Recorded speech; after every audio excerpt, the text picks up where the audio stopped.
Oh, so the first one was the reason was wage, like income wage was not the appropriate for the H1B petition. So you knew that even if we do it, it's not gonna get approved because it's not gonna match the wage level. Basically, I submitted everything that the lawyer asked me to do, and then I told him or her that everything is good. Let me know if there's any problem, and I never heard back. It kind of went on till the last 2 months of my STEM OPT. I knew that my driver license have to be renewed with the OPT H1B. And so sounds like you guys didn't go with the third lottery. We didn't. It was in May, so the third lottery had already ended. They're like, okay, maybe we should send him to a different country, UK or Canada, and bring him back on L visa. This was right 15 days before the expiration. So how long did it take for you to like get the work permit for Canada? Your STEM OPT expired in June, so that means you had to get out of United States and you went to Mauritius. This video is sponsored by MobSquad. In the later part of the video, we're going to talk about how MobSquad helps tech professionals who are in United States struggling with their STEM OPT, H1B visa issues, move them to Canada, work with their current company, and also help the tech professionals to get the work permit for Canada within 4 to 6 weeks and their PR within 6 to 12 months. They don't just help the individuals, but also their family members, which is mind-blowing. But for now, I'll let you enjoy this mind-blowing story. Thank you, Neil, for doing this. Really means a lot. I am excited to kind of learn about your journey and your story and talk to our audience, like what are their options if they are in your journey. So before we get started, let's do a quick intro, like where are you from and like what you did in United States. Now you're in Canada and all of that. And what do you do right now? Yeah. Hi, everyone. I'm Neil. So I'm originally from China. And I came to US in 2015 for my master's degree in architecture. So after that, I switched my major to human-computer interaction. And after graduation, I worked in a Bay Area company and a UX designer. And then my STEM OPT expired. After that, I moved to Canada. And I think today we're going to talk about how my journey had been for the whole journey. Right. And right now you're still the UX designer in Canada, right? Yeah. What part of Canada? So I'm in Vancouver. Vancouver. Nice. Do you like it? To Seattle. Yeah, I like it. Well, nice. I like the part, especially in the summer where the weather is pretty good. Let's talk about, so you completed your master's HCI, which is human-computer interaction. You got the job as a UX designer and you're working for this startup. So then I'm assuming you probably need, you're on OPT, and because the masters come under STEM extension, you get the 2 years of extension. So did your startup apply for H1B and you got it? Like what happened? Like walk us through that. Right. So yeah, like you mentioned, so maybe I mentioned like I got I got the lottery twice. So the first time I was working with a startup and it was 2020. So it was the first time that you can, just get into the door and get lottery, and after everything, then you can submit your materials. You don't have to perfect everything beforehand. So that was the time I kind of took advantage of that to just pay the $10 application fee to get into the lottery. And then I was selected. So just after that, we like took really serious look into if I can, find a Anthony to help me submit and all those stuff. But the problem at that time was the startup was at really early age. So we didn't have funding at that time. And therefore, I only got option. I don't really got a good, stable monthly income. And that was not good to, on your material to get the H1B visa. So in the end, we decided to like give up because we think it was my first time. I still got 2 times left. So that was what happened for the first time. And so again, just to recap, you went in the lottery, you got picked. You started working now on actually applying for the petition, but due to the funding issues and the things were not looking right, so you're like, okay, let's withdraw it this time. I still have 2 more chances. Let's apply next time. And so you applied for the second chance. Was the second chance also with the same company, or was it a different company? It was with a different company. So Okay. I got in the second year I get into like another more middle level startup. Then I got a more stable income, like cash flow. Right. So Oh, so the first one was, the reason was the cash, like your wage, like income wage was not the appropriate for the H1B petition. So you that's knew that even if we do it, it's not going to get approved because it's not going to match the wage level. correct. Gotcha. Okay. So then you're like, okay, let's switch the job. You switch the job, and what did you had to convince the other employer, the new company, that hey, you have to find my H1B, or did they knew that you will need H1B? They knew, like during the HR phone screening, they would ask the question. Right. And Okay. So okay, cool. So then now the income is proper. They are like, okay, let's apply for another lottery. You got picked again, or in the second one, or no? Oh, you I got was picked lucky again. enough to get again in the second time. Yeah. So then So what happens? Yeah.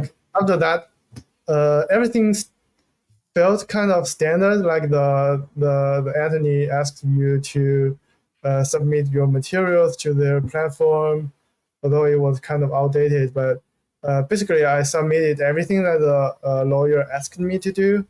And then I told him or her that everything is good. Let me know if there's any problem, and I never heard back. But I assumed that the lawyer, like if there's anything went wrong, the lawyer Will would. reach out to you. Yeah, so I just assumed everything was perfect. So I didn't follow up that much until I heard my friends got the receipt number from USCIS. But then I reached out to them. They were not very responsive. It was like one sentence after 2 or 3 emails. But in the sentence, they just say like everything's good. We will get back to you next week or something. Yeah, and it kind of went on till the last 2 months of my STEM OPT. Wait, last 2 months of STEM OPT Yeah, wouldn't. so I got the lottery in the April or March 2021, right? So the first time I heard my friends got the receipt number was in July, I think. After that, I like every time I ask them and they say everything's good, then I was reassured, and I can that can give me like 3 4 months, another 3 4 months, and then I may Right. ask again. But like it was kind of like that. So we didn't know anything went wrong in my third year. So we didn't do the third lottery, but only until the almost the end of my STEM OPT, I knew that my driver license have to be renewed with the OPT H1B. That was why the moment that really pushed me hard to get to know what was happening. So And then okay, so just to put things in perspective, second attempt you got picked into the lottery, and now lawyer said like, hey, send me all these documents and information. You submitted that, and you're like, okay, cool, I am all set. Now you're just waiting for the lottery to process and either get approval, denial, some request for more evidence or whatever, but you just didn't hear back. Then in July, you're like, my friend has received this notice, but I haven't. So you reached out. They're like, don't worry, everything is good. Everything looks good. You're like, okay, this looks like everything is good. It's just taking time. So then time passed by. I'm assuming even after October 1st, because typically October 1st is that date where your change of status will happen from first, like F1 to H1B. So Right. that also passed through, and then you're like, you're still following up, and they keep saying like everything is good, don't worry, kind of thing. And then like you're like, oh, I need to renew my license, and but I can't because my OPD is expiring, and I need to do something about this. So that is when you're like, was a wake up call, and you're like, okay, do I do the third lottery or do I figure out what I need to do? And so sounds like you guys didn't go with the third lottery. We didn't. It was in May, so the third lottery had already ended. Okay. So then like, so what happened? Like, what triggered you to look into Canada? That okay, I need to look into Canada. And at what stage, like how many months before your expiration, you're like, okay, Canada is the way to go? Yeah. And so once I figured out it was like I was messed up. It was in the middle of May. And I guess the first thing came to my mind was that like this lottery firm would not be a good partner to work with. Right. So I reached out to some other lawyers and consult and got referred from my family and friends. And then I found one that was I talked with them, and they were eager to like create a group to really discuss what was happening, understanding my problem, and give me suggestions. So I think they were pretty trustworthy. And then I referred them to my company to work with them rather than the earlier former one. So my company was pretty supportive to my situation, and they worked with this legal group, and the immigration lawyer there kind of suggested us to like move me to another country, maybe on L visa, and then later I can be transferred back. Because in our company we do have people working in UK and in Canada, so we thought that would be a way to go. But when we really filling out the application form and preparing all the materials, we realized that my US company, we didn't really have a Canadian branch. So our people working in Canada and working in UK, we kind of work with a local company to deal with our HR and the financial system. So in that case, we cannot be defined as a Canadian or UK company. In which case, I cannot be transferred there with an L visa. However, like the And sorry, direction. so it's just to like recap and like make audience understand what was going on behind the scene. So you found a new law firm. These law firms are good. Your company was willing to work with them.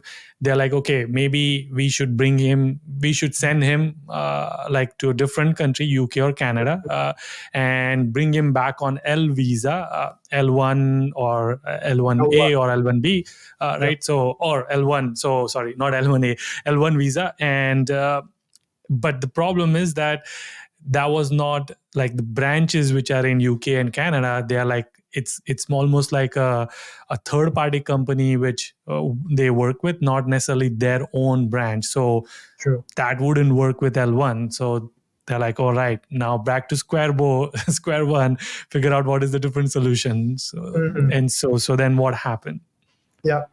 So we were back to there, but like the direction was kind of still there, like move it's really hard for me to like keep in US with little cost. No, so like going to a different country was still kind of on the table, and that was when the legal group recommended MobSquad to us. They mentioned, hey, there is a program in Canada named MobSquad. You can like working with them. You can still go to Canada and work remotely with the company, and that's how we started to look into that. And I think that was already like July or August.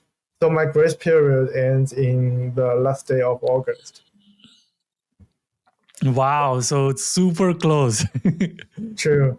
Yeah, you Right. can imagine like after June 30th, I could not work inside US, but I had 2 months that I can stay there. During Mm, that 2 months, we were working for the L visa, and then we mm, figured out that everything could not work out, and that was mm. already like 15 days before my expiration. Right. So then you found Mob Squad, like figured out like they are willing to work with your company in United States, Mhm. and the way this works is that you become the employee of Mob Squad Yep. because Mob Squad is in Canada, so they're gonna bring you to Canada, apply for your work permit, and then you become the consultant or a contractor for the company that you are working with in United States. Is that Right. the setting? Yep. Right. Okay. That's correct. And pay and everything remains same for you? Yep. Yeah. That Nice. was Okay. a good part, yeah, because I kind of knew some of my other friends were in kind of the similar spot, but they were like he was transferred to Europe, but Mm, his pay wasn't adjusted at that time.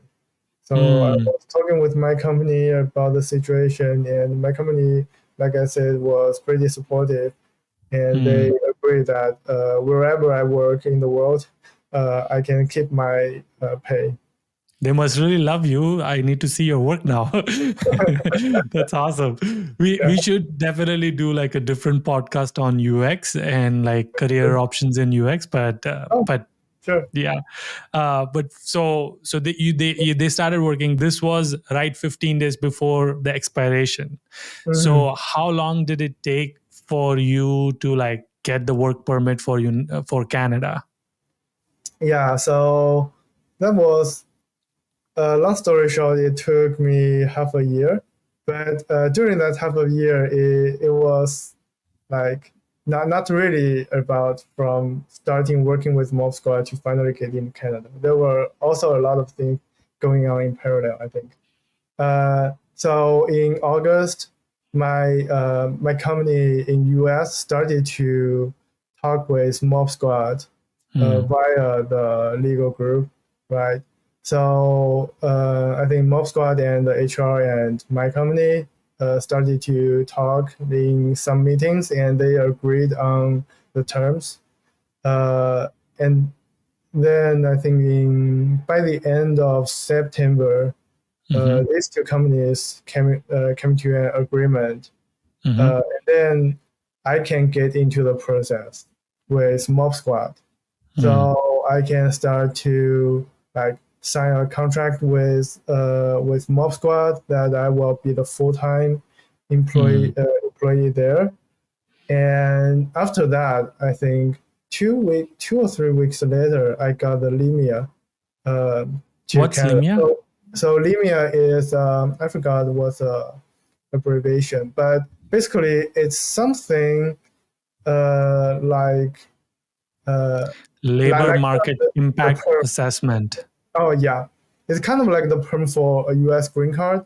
Like Mm, they would, it's basically for the Canadian company government to know that you getting into Canada, you are not, taking the occupation that could be hiring a Canadian, right? You are mm, not competing with local people. mm. So usually that would take a long time, but with Mob Squad, they accelerated that to, really fast. beyond my expectation, definitely. So yeah, after I got that, I could start to prepare for the work visa and work permit. Mm. So I think by the end of October, I started to prepare for the work visa. But Mm. like, but I said it took almost half of a year because by preparing for the application for work visa to Canada, it need some material that is like a police clearance certificate from my motherland and the country that I've worked in or lived in for some time over Mm. the past 6 years or so. So basically, that means I need to get that certificate from China, from US, and they said I need to get one from Mauritius as well because at that time I was in Mauritius Mm. after I cannot work in US. And to get that, it took me some time, especially for China because I lost my Chinese ID card in US. Mm. Yeah, and I didn't replace that. So I for the Chinese one, I need to get that first. After that, I can get the thing that was required. So that took me like 1 or 2 months. But Mm. after that, I submitted all the materials. Then 1 month later, I got the work permit to Canada. Right. Okay. So from timeline perspective, again July, your company in US talked to MobSquad. By end of September, they agreed. You started working full time for MobSquad, or like you became the full time employee for MobSquad. Now they are like, okay, we need to apply for LIMIA, Labor Market Impact Assessment. They applied for that, and within a 1 month, like it was clear. Now October comes. October, you have to apply for work permit. You needed all these clearance certificates and all of that. You worked on that for a month, and then work permit is applied by end of December. Sounds like December or so. So within like 2 4 weeks or so, you got the work permit approved, which means now you're legally allowed to work in Canada. So then, when did you move to Canada? I moved in February 6th. Oh, by the way, just technically, I didn't start to work as an employee of MobSquad until I landed in Canada. So Okay, before got that, it. it was yeah. So I landed in February 6th Okay, of last year.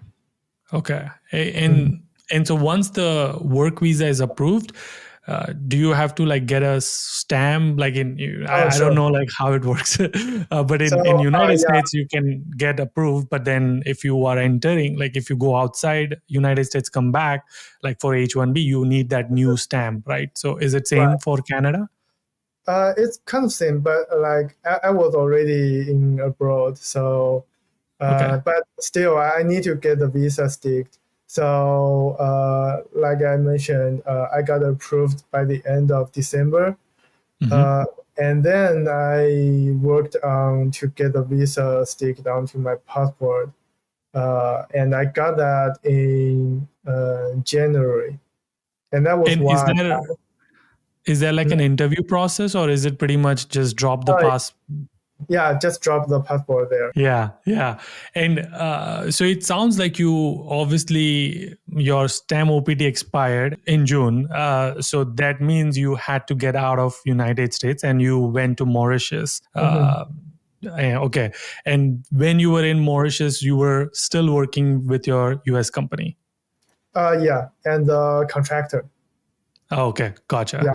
Got it. And so you obviously you had to wait until this Canada process happens to move to Canada.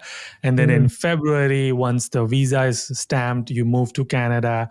And now, like obviously how long has it been? Is it this February or was it last February? Last February. So Okay, I'm so it's already here for a year. Year. Okay, nice. Cool. And so, yes, technically 6 months or so of the whole process, but the work permit approval looks like it only took like 4 weeks. The visa stamping took another four weeks or so. And then Right. did MobSquad also like help with the PR stuff? Yeah. So right after I entered, I think the PR process started in March. So MobSquad had a partnership with a legal group in Canada, and they are very like responsive. And I think their platform is also better in terms of communicating and submitting the materials. I worked Mm, with them for the Limia and the work permit as well. So it's on the same platform, but different entity. However, everything feels similar, familiar. And in the beginning, they just ask you for some materials to see like what's your EE score, uh, and then we kind of get into the pool. And in this so in the beginning, I didn't get a high enough score to get mm, picked. However, after one year working experience in Canada, your score can get like 50, 60 scores, and it mm, got mm, me enough score this year. So I just mm. submitted the whole application, and now Nice. So now you're just waiting. Okay, cool. So, now I got the notice. oh, you I did get the notice. got a notice of submission. Okay, So notice of submission. Yeah. And so is the score out already that you are in the draw or is it not? I'm already been drawn Nice. in Okay. February. Yeah. Okay, cool. So that is awesome. Congratulations. For people who don't know, the Canada immigration system works on the point base for the PR, and for every single like experience and academic experience and all of that, you get certain points. And then, so it sounds like you were short of like few points, but now that you've been in Canada for a year, you get Mhm. extra points for being in Canada and work experience in Canada, and that put you over the line. Like every year Canada will say, or I don't know how often the Canada draws that, but Mhm. there's a line that okay, anyone above this points will be able to like pass through. Well, it's kind of like they kind of draw it. Well, it kind of varies. Like sometimes they may not draw anyone from it for half a year, but then Mm, for the rest of the year they will do one draw or two draws per month. And each time they may get kind of different number of people, and sometimes in different category as well.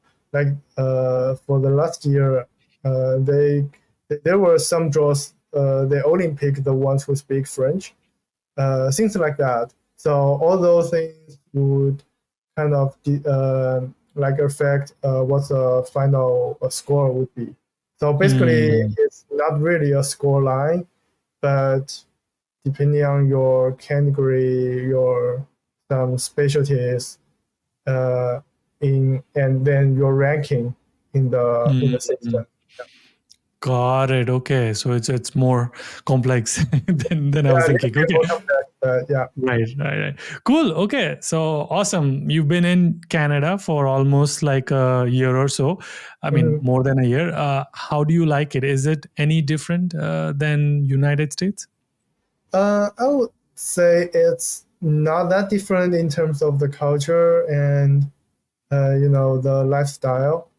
But I mean, even in United States, when you live in different states or different cities, you will feel different, right? Like San Francisco is quite different from Los Angeles, even Right. though they are in California.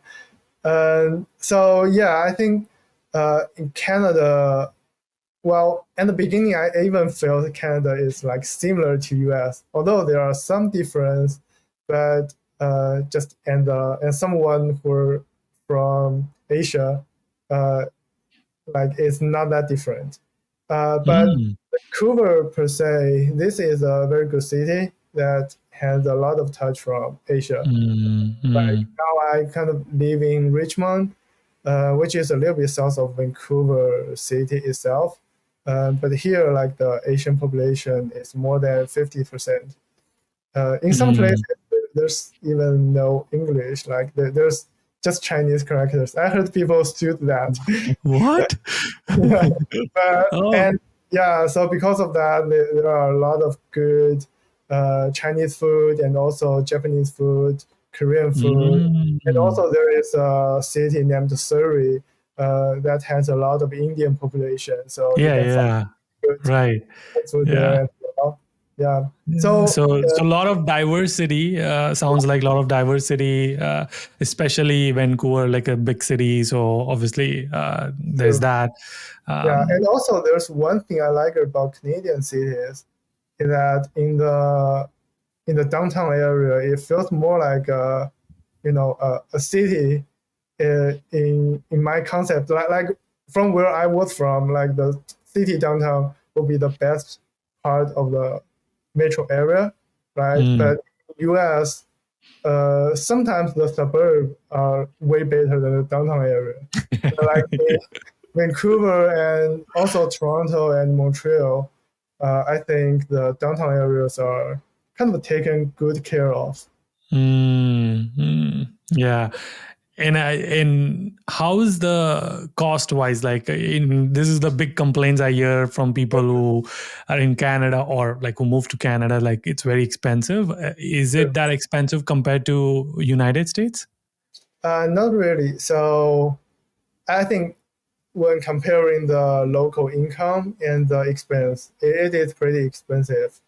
But for me, I think I am really very lucky. I still keep my pay level from United States. So Mm, the expense here is a little bit cheaper than in Bay Area. mm. Oh, But okay. like, the housing is kind of expensive, but still very not that bad compared to in Bay Area.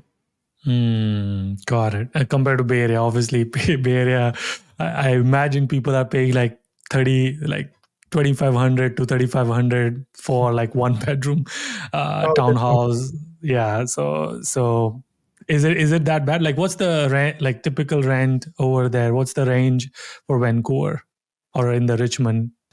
For one B condo apartment, it may cost 24 to 2,800 Canadian dollars per month. Hmm. Yeah. Yeah, Yeah. but Yes. that is just a little bit over 2,000 US dollars. So Right. So yeah, so cheaper than Bay Area, but obviously it depends on the where you are coming from, United States as well. So like if you are like living in, Texas or North Carolinas or South Carolinas, like your rent will be not, you yeah, won't be paying $2,000, right? So but again, it just depends on how much money you make in all of that. I'm assuming that like you mentioned, the salary is completely same from what you were making in United States, and it's still brought over the same thing. So that's yeah. that's good. Cool. Um, is when what's the weather like in Vancouver? Is it really cold? Is it really hot? Like, or is it all seasons? I think Vancouver is kind of a special spot in Canada. Like when thinking about Canada, it's a cold country, but Vancouver is it might be the warmest part of Canada, especially in the winter. Like last winter, I think it's a little bit warmer, but I only saw like one snow. Like the snow only stayed on the ground for like 2 or 3 days, and that was it. Mm, Uh, mm. yeah, it's a little bit cold. It's definitely colder than Bay Area, but yeah, Yeah. and the temperature was mainly beyond 0 Celsius, Mm, mm, but kind of mm, rainy and gloomy. So it mm. depends on like what type of person you are. Right. Yeah, yeah, yeah. Cool. Would you recommend people if they are in your spot, like where they couldn't get H1Bs or whatever? Would you Mm, recommend them to move to Canada, or would you? And then second question: would you recommend Mob Squad? I would say yes to both questions. I think Mm. like if you're in my situation, you cannot. If you like working in US, but you cannot, and you do not want to leave North America, then Canada is the best and only option. And if you choose to come to Canada and your company doesn't have the branch here, then I think MobSquad might be the smoothest way. Yeah, yeah, and you'll. I mean, I love working with that team because I've like been talking to them. I'm Mm, assuming you like working with them as well, and they've yeah, been, yeah. yeah, the people in MobSquad are pretty helpful and supportive and responsive. They're all very good people to work with. Yeah, yeah, I agree. Yeah, Again, thank you, Neil, for sharing your journey and being so open to like what happened and how it all happened. So again, thank you so much. Hopefully, I get to do another round with you and talk about UX journey as well. But I'm looking until our forward. next one. Keep smiling, keep hustling.